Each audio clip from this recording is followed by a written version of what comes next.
Item: SCP-1896. Code name: the Family Tire Swing. Object Class: Safe. Special Containment Procedures: SCP-1896 should be stored with the rope portion coiled and fastened with a sturdy cable tie. A sealed plastic cover is sufficient protection for the tire portion. The item is currently stored with the other Bonifay family artifacts at Research Sector 09. See Addenda. Description: SCP-1896 is a crudely made swing, consisting of a hemp rope, approximately 3 meters in length, and an old automobile tire. If left unattended, SCP-1896 will fasten itself to an invisible anchorage. The object will hang with the tire portion suspended 1 meter above the ground, rope stretching vertically and looped as if encircling a horizontal support. For unknown reasons, this phenomenon will not take place while a human subject is physically observing the object. Video surveillance, however, has revealed that the rope portion of SCP-1896 does not levitate but moves jerkily, as if it is being tossed. This toss will sometimes fail several times in succession before the rope lands successfully and anchors itself with several loops. Once suspended, the anomaly will remain hanging indefinitely. Attempts to sever the rope while the object is suspended have been unsuccessful. However, with some difficulty, the anchoring knot can be unfastened by hand, and SCP-1896 will fall to the ground. These efforts have revealed that the object's apparent anchor is not only invisible but intangible. Subjects have extended an arm through the taut loop without struggle or side effect. While levitated, the anomaly has been observed to rock and sway as if in response to a breeze, even while contained in a draftless room. Less frequently, the tire portion will sag as if supporting weight and swing at measured intervals. If SCP-1896 is touched at this time, its motions will still and the weight simply vanish. Tests with human subjects suggest that SCP-1896 is capable of temporarily distorting the sensory perceptions of those who sit or stand on its suspended surface. The intensity of these distortions increases in proportion to time spent in contact with the object. Plus excerpts from test logs 1, 2, and 3. Test 1. 5 to 15 minutes. Procedure: subjects are seated on SCP-1896 in its suspended state or permitted to stand on the tire portion while grasping the rope. Subjects are instructed to remain in the same position, unmoving, until the designated time has elapsed. Subjects are prompted throughout the test to describe any unusual sensations. After 20-40 seconds, the majority of subjects report feeling a slight breeze. Although all tests were conducted in a sealed room,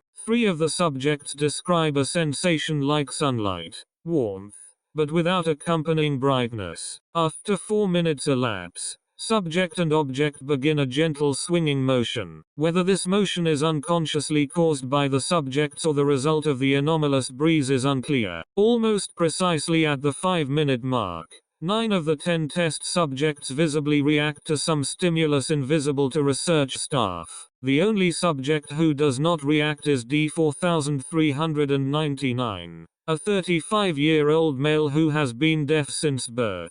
These reactions are notably positive. Subjects glance around the testing room attentively, and several smile or laugh. Results: all 9 subjects, with the exception of D4399, who only experienced the tactile distortions, gave a similar report at the test's conclusion. As time passed, each individual had become less aware of the testing room. The majority experienced the sensations of sun and wind, with several claiming to have heard the rustling of leaves or grass. When questioned about their visible reaction at the 5-minute mark, subjects described differing sensations with a common theme. Some claimed to hear distant sounds of laughter, 2 described the sound of a woman singing, and a few heard children chanting, as if playing a game. It is worth noting that the few test subjects who regarded the experience as disturbing or unusual did so only in retrospect. Subjects invariably described their state of mind during the test as peaceful. Test 2.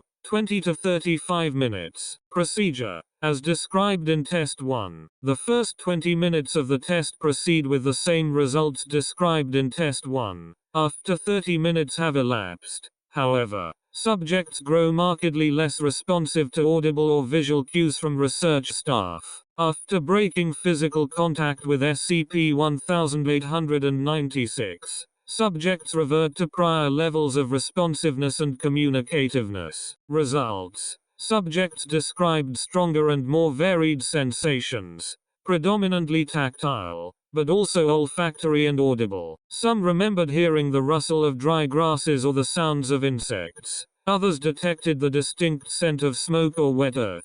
Subjects were unable to reconcile certain remembered details with prior memories or experiences. For example, while in contact with SCP-1896, one subject claimed to hear katydids. However, after completing the test, she could not recall hearing the sound of katydids, or even the word, a colloquial name for tetragoniids. Prior to the experiment, Test 3. 45 minutes 1 hours. Procedure. As described in Test 1, the first 35 minutes of the test proceed as previously described. After the 40-minute mark, however, subjects grow unresponsive to the point of appearing catatonic. The arc of SCP-1896's movement increases significantly. Regardless of this increase in speed and motion, none of the subjects appear to be in danger of falling. After 50 to 55 minutes, the object's measured back and forth motion gives way to erratic, slowing spirals. The motion continues to slow until the predetermined hour is passed, sometimes ceasing altogether. Despite the increase and decrease in motion, subjects remain unmoving and insensible until a second party makes physical contact with SCP-1896. At this point, some subjects fall forward and others startle, as if waking from sleep. Results. As suggested by the results of Test 2, the longer contact with SCP-1896 was prolonged, the more vivid the subject's sensory experiences grew. In every case, recollected sounds and smells gave way to waking dreams of swinging under a tree in a wide field. Subjects described a similar setting with different details. 6 of 10 subjects recalled the sight and smell of burned grass. 5 subjects felt and saw bright sunlight, and 2 remembered a damp heat and glimpses of thunderheads. One detail was consistent in all 10 tests. At an unspecified point after the 40-minute mark, subjects claimed to have heard a voice calling out to someone. Some described the voice as a child's, others as a woman or man's, but all 10 reported a similar reaction. The following excerpts from the post-test interview with D8526 typifies the subject's descriptions of this encounter. D8526. Yeah, I recognized her voice right away. I'm positive it was a woman's voice, but deeper than mine. You know, maybe older. It was the same woman who was laughing before, but now she was calling someone. Researcher questions. Subject appears perplexed. No, I can't really remember what she was saying. I just know she was calling someone. It made me feel really,